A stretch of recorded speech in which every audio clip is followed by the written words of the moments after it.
Hi everyone! Welcome again to another edition of your Campo Charlie Vlogs.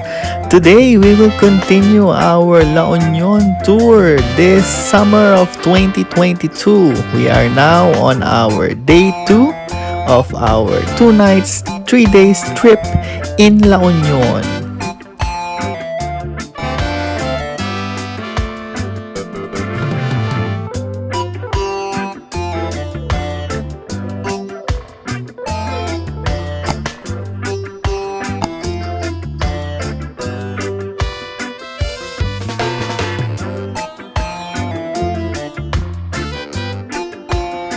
Of course, start of the day, so we need to have our breakfast.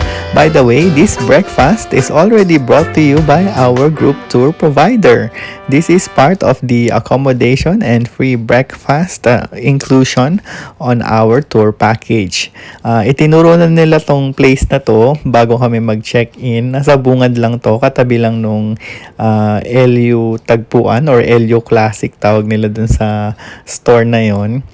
And masarap naman yung mga pagkain. Na-appreciate ko yung presentation. Ayan. Oh, very nice, 'di ba?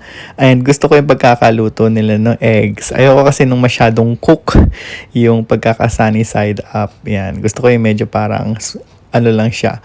Parang poached lang yung dating, 'di ba?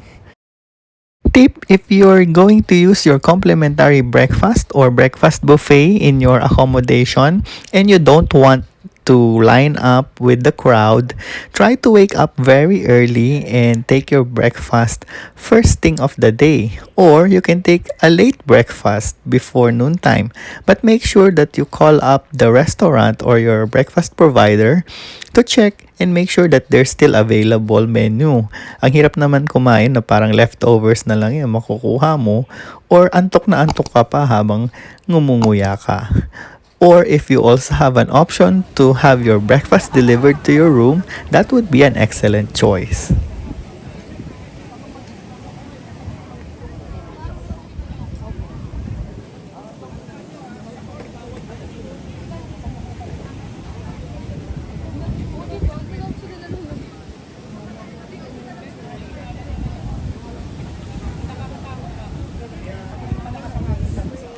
Today is a free day. Wala kaming itinerary based sa aming tour guide.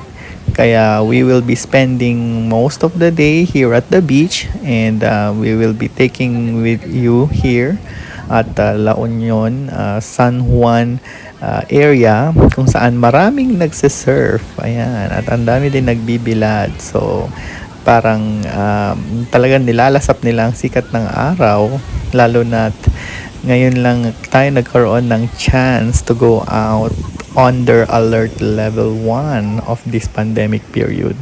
So later, please stay with us kasi pag-uusapan din natin kung talagang matipid ba, magkano bang nagastos natin dito sa ating group tour. Nag-join tayo sa isang travel agency this time. Mas matipid nga ba or mas madali or mas efficient and economical lang mag-organize ng sarili mong tour? We'll find out later.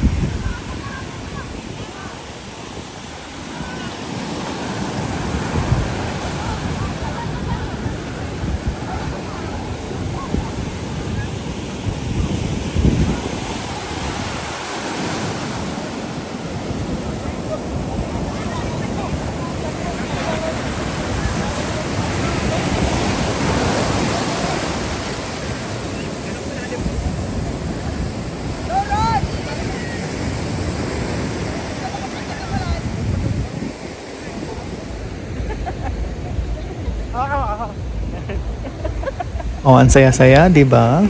So another tip, if you're going to have a travel which has a lot of stopovers or a lot of itinerary, try to have an extra day or half a day of free time para naman hindi kayo pagod pag-uwi that you will be needing another vacation after your vacation. This also applies kung marami kayo sa group kasi different people has different tolerance pagdating sa pagod. Meron dyan madaling mapagod, madaling mairita. So, hirap naman kasama ng gano'n, 'di ba? Bad vibes 'yun. Meron din naman mataas yung tolerance, no? So, lakad lang ng lakad, gora lang ng gora. So, we need to make adjustments or take consideration to those types of people.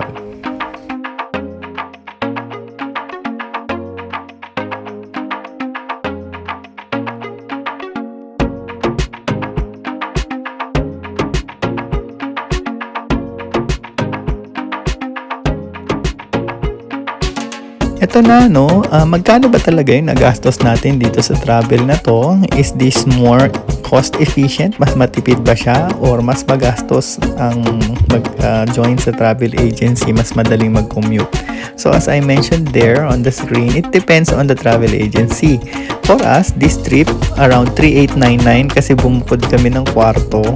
Pero kung hindi kayo magbubukod, like kasama nyo yung the rest of the strangers on the group, kasi dalawa lang kami you can actually bring down the rates to around 3,500 or 3,700 pesos, that is per head. And kaya nga mas masaya talaga pagka merong mga ganitong klase ng group tours kung marami kayong pupunta, as in big group, kasi mas mapapababa nyo yung cost and at least magkakakilala kayo dun sa van. Ayan. So, for me naman, mas matipid naman siya. Na-flash ko na dyan sa screen kanina kung ano-ano yung mga inclusion. So, kung magsasarili ka ng lakad, magko-commute ka, medyo stressful yun kasi mag-aantay ka ng mga sasakyan sa terminal. Or kung magdadrive ka naman, during our previous trips, during the past few years, no, talagang shoulder namin gasolina, minimum 2,000 per trip around Luzon, 2,000 to 3,000 full tank. Plus toll, plus yung mga entrance fees and environmental fees. At ang pinakamabigat dyan when you're traveling on a long itinerary is yung hotel. So normally we'll get around 2,500 to 4,000 pesos a night for a hotel accommodation or Airbnb na lang para mas mura. So halos konti lang naman yung difference or diferensya niya pagka nagbayad ka sa isang travel agency or you do it on your own. Pero ang pinaka nakakasulit dyan is wala ka nang masyadong iisipin if you let the travel agencies do it for you. So, upo ka na lang dun sa van, antayin mo ano yung next stop nyo. So, bili-bili na lang ng souvenir, ng pagkain pag nagutom. Whereas, kung sarili mong lakad, isipin mo pa, ano oras tayo makakarating? Ano yung next stop natin? Saan na ba tayo? So, medyo mas adventurous kapag DIY. But if you want to relax and have a relaxing trip lang talaga, the budget is worth it if you're joining a travel agency or group tour. Ayun, at the end of the day, nasa sa inyo yon if you want to join a travel agency group tour or to drive on your own. Kung meron naman kayong friends na talagang mas gustong mag-joyride driving on their own car. So, right now, gabi na, it's dinner time. Dito kami sa Surfer's Grill. Na-attract kami dito kasi tabi lang to ng kalsada, naglalakad kami, naghanap kami ng kakainan. Konti lang yung kumakain pero only inihaw siya, no? So, meron silang set of barbecue na chicken, pork, as well as fish, no? So, nilantak ko dito yung salmon kasi bibihira lang tong only na salmon. So, ang cost niya, andyan sa screen.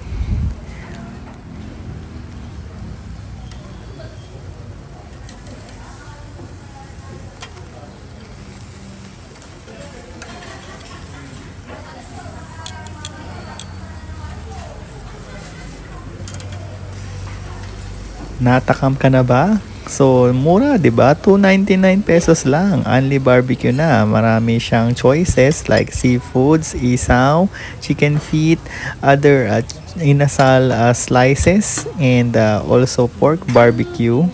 And may kasama na rin siyang rice and syempre yung sausawan at yung gulaman. Yan, medyo hindi na malamig yung gulaman pagdating namin. I think malapit na kasi yung closing time nila nung dumating kami. Pero sulit talaga siya, as in grabe, ang sarap.